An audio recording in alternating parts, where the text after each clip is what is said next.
चलो अब हम एक्सरसाइज 5.2 के कुछ क्वेश्चन डिस्कस कर लेते हैं। देखो जो पहले क्वेश्चन है ना, उनमें आपको मॉडुलस और आर्गुमेंट निकालने हैं।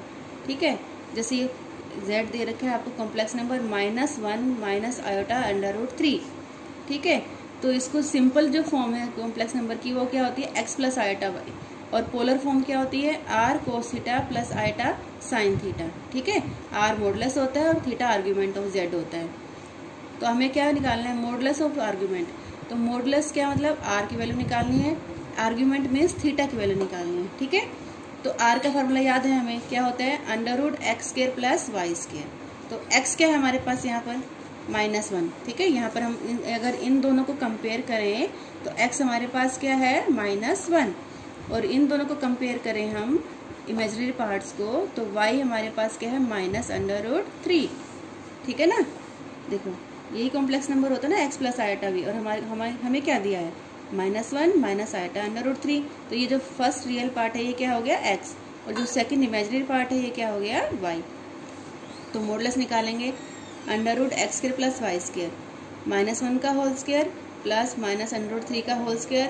इसको सोल्व करके क्या आ गया, ठीक है सोल्यूशन वेरी इजी है, तो ये आ गया 104, आंसर आ गया 2। तो मॉडुलस हमारा आ गया 2। ठीक है, अब जो r cos थीटा होता है वो क्या होता है x। ठीक है, इसका रियल पार्ट क्या है x, इसके यहाँ रियल पार्ट क्या है r cos थीटा। तो r cos थीटा हमारे पास क्या है x, इसमें से हमें x की वैल्यू पता है -1 है, r की वैल्यू हमें पता है 2। तो cos थीटा कितना आ गया हमारा -1/2। ठीक है, और जो इमेजिनरी पार्ट होता है y वो क्या होता है r sin theta. Imaginary part क्या होता है y, और यहाँ क्या होता है r sin थीटा। तो y हमारा r sin थीटा होता है, y की वैल्यू हमें पता है -√3 है और r हमारा 2 है। तो sin थीटा क्या आ गया -√3/2। ठीक है, अब हम देखेंगे हमारे दोनों नेगेटिव हैं। अब हमें यहाँ पे एम्पलीट्यूड निकालने के लिए, आर्ग्यूमेंट निकालने के लिए क्वाड्रेंट का ध्यान रखना है। ठीक है, अब sin थीटा भी नेगेटिव, cos थीटा भी नेगेटिव, तो कौन से क्वाड्रेंट में आ गए हम, थर्ड क्वाड्रेंट में। ठीक है, क्योंकि sin थीटा और cos थीटा दोनों ही नेगेटिव हैं, तो argument of z lies in third quadrant. ठीक है, थर्ड क्वाड्रेंट के हिसाब से हम इसका आंसर निकालेंगे। अच्छा, अगर इन दोनों को डिवाइड कर दें तो टेंजेंट थीटा हमारा √3। तो टेंजेंट थीटा √3 कब होता है 60 डिग्री पे। ठीक है, 60 डिग्री मीन्स π/3।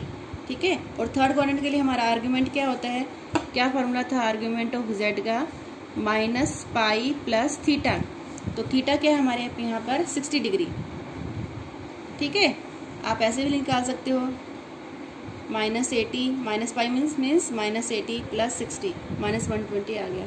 और अगर आपको ऐसे निकालना है तो ऐसे निकालो, डिग्री में निकालना है या ऐसे निकालना है। ठीक है, तो आर्ग्यूमेंट ऑफ z क्या होता है थर्ड क्वाड्रेंट में -π + थीटा। थीटा क्या है √3 के हिसाब से हम जज करेंगे, थीटा क्या है 60 डिग्री मीन्स π/3। तो ये बन गया -π + π/3। इसको सोल्व करके कितना आ गया -2π/3। ओके, तो मॉडुलस 2 आ गया आपका, मॉडुलस क्या आ गया 2, और आर्ग्यूमेंट ऑफ z क्या आ गया आपका -2π/3। ठीक है, अब आगे कुछ क्वेश्चन देख लेते हैं। यहाँ आपको convert in the polar form. ठीक है, जैसे आपने पहला क्वेश्चन किया है ना अभी, तो उसमें क्या निकाला हमने, मॉडुलस और आर्ग्यूमेंट, वही दो चीज निकालनी है यहाँ पर भी, और उनको फिर इस फॉर्म में लिख देना है सिर्फ। ठीक है, उससे बस एक स्टेप और एक्स्ट्रा करना है कि r की वैल्यू लिख देनी है और थीटा की वैल्यू लिख देनी है। तो सेम उसी पैटर्न से हम सोल्व करेंगे। तो यहाँ पर जो हमारा कॉम्प्लेक्स नंबर है वो गिवन है -1 + आयोटा। ओके, क्या है ये x + आयोटा y, और पोलर फॉर्म में कैसे लिखते हैं r cos theta + iota sin theta. तो यहाँ पर x की वैल्यू क्या है, रियल पार्ट क्या है -1, और y इमेजिनरी पार्ट ये क्या है यहाँ पर 1 है। आयोटा के साथ कुछ भी नहीं लिखा हुआ ना, इसका मतलब क्या है y की वैल्यू क्या है 1 है। तो मॉडुलस निकालेंगे √x² + y², सोल्व करके हमारा आ जाएगा √2।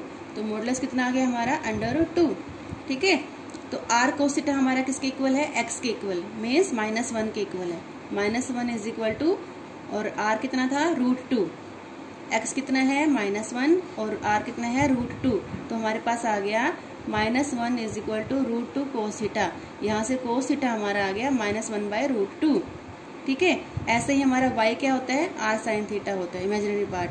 y की वैल्यू कितनी है 1, r की वैल्यू कितनी है √2। 1 is equal to √2 sine theta, यहाँ से साइन थीटा क्या आ जाएगा 1/√2। देखो अब हमें क्वाड्रेंट देखना है हमारा, कोस नेगेटिव है, साइन पॉजिटिव है। साइन पॉजिटिव कहाँ होता है, यस सेकंड क्वाड्रेंट में, ठीक है। Cos is negative and sine is positive, so argument of z lies in second quadrant. और सेकंड क्वाड्रेंट में हमारे पास क्या फार्मूला है आर्गुमेंट ऑफ z निकालने का, यस पाई माइनस थीटा करना होता है हमें, ठीक है। तो पहले हम टेंजेंट थीटा देख लेंगे क्या आया, tangent theta is equal to sine theta by cos theta, ये आपका 1 आ गया। 1 कहाँ होता है π/4 पर, ठीक है। तो π/4 थीटा की वैल्यू हो गई, तो आर्गुमेंट ऑफ z क्या हो गया pi minus theta, pi minus π/4 3π/4, ठीक है। यहाँ पर ना आपको माइनस को इग्नोर करना है क्योंकि वो माइनस यहाँ अपने आप मर्ज हो जाएगा, पाई माइनस थीटा में ये माइनस अपने आप ऑलरेडी हो गया। इस -1 की वैल्यू जो है 3π/4 है, 3π/4 पे ये -1 आएगा, ठीक है।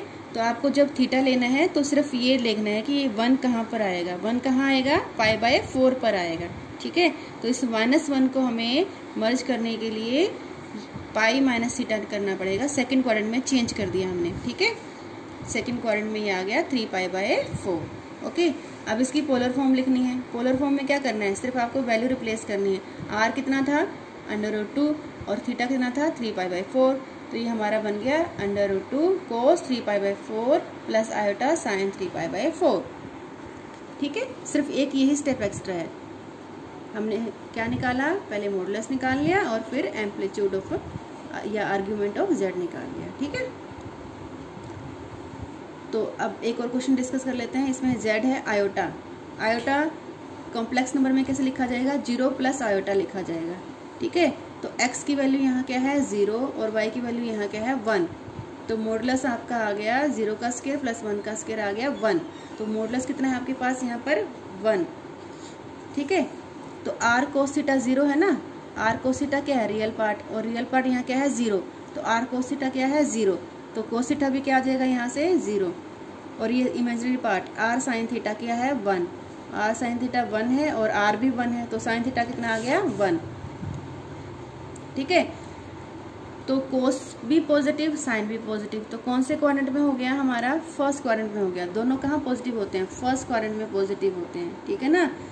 और आप यहाँ से टेंजेंट निकालना चाहो तो निकाल लो, नहीं तो आप देखोगे कि साइन 1 किस पे होता है π/2 पर होता है, और cos 0 किस पे होता है π/2 पर होता है, तो थीटा हमारा कितना आ गया π/2, ठीक है।